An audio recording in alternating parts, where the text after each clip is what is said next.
Барлықтарыңызға сәлем. Бүгін духовкада гриль пісіретін боламыз. Алдымен қажет болатын заттар: ыстық су, тұз, кристаллик, түйір қара бұрыш және түйір кинза. Осының барлығын ыстық суға салып, толықтай ерігенше араластырып қойып қоямыз.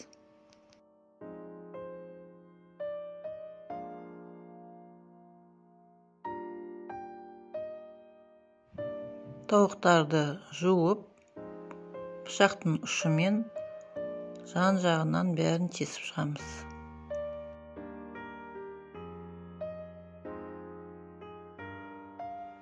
Терең кастрюлькеге тұзды ерітіндімізді құямыз. Оның үстіне қайнаған жылы суды құямыз.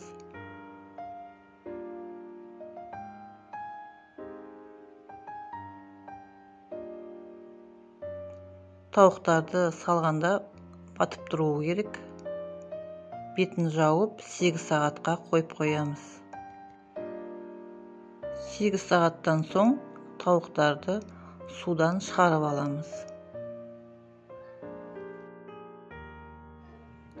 Бізге енді қажет болатын заттар: тауыққа арналған дәмдеуіштер, паприка және шемішке май. Паприкамызды, тауыққа арналған дәмдеуіштерімізді барлығын бір ыдысқа саламыз. Бір тауық болса, бір дәмдеуіш жетеді.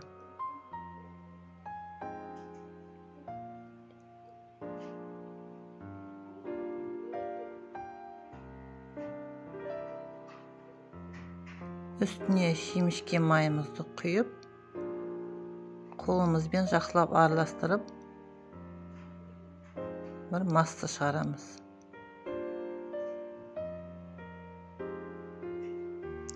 Дайын болған массамызды тауықтың іш сыртына жақсылап жағып шығамыз.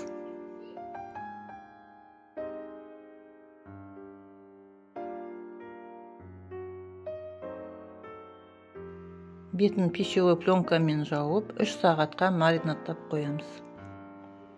3 сағат уақыт өтті. Тауығымыз жақсылап маринадталды. Енді духовкамызға салып, пісіре беруімізге болады.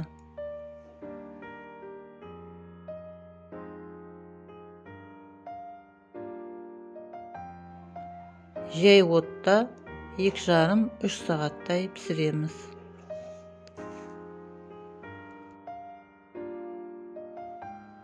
Гриль дайын, хош иісті және өте дәмді болып шықты.